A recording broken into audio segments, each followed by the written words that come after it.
Nadya ng mga officers ng mata ng Masa Task Force PNP Force Multiplier at ng Fraternal Order of Eagles, Philippine Eagle Incorporated, ang ating opisina dito po sa Public Attorney's Office, at talagang umaapaw ang kanilang pagtitiwala at pag-asa para sa isang bagong Pilipinas. Ito po ay upang ihatid ang Gawad pagkilala sa ating hepe. Please watch this.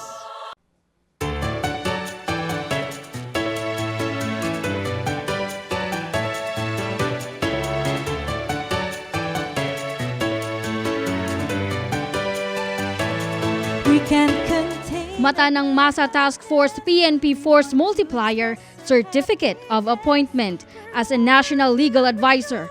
Congratulations, Dr. Persida V. Rueda Acosta, DSD, the Chief Public Attorney of the Republic of the Philippines. With many nights of weeping, this is our morning of rejoicing. Good vibes in the air, we truly feel, and there's the voice of The Fraternal Order of Eagles, Philippine Eagle Incorporated, Central Luzon Region 50 Savior, plaque of appreciation for her invaluable support during the chartering of new clubs and induction of new members.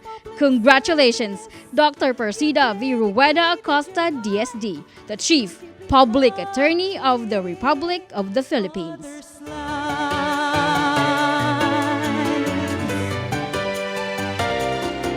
Cases of national and global interest.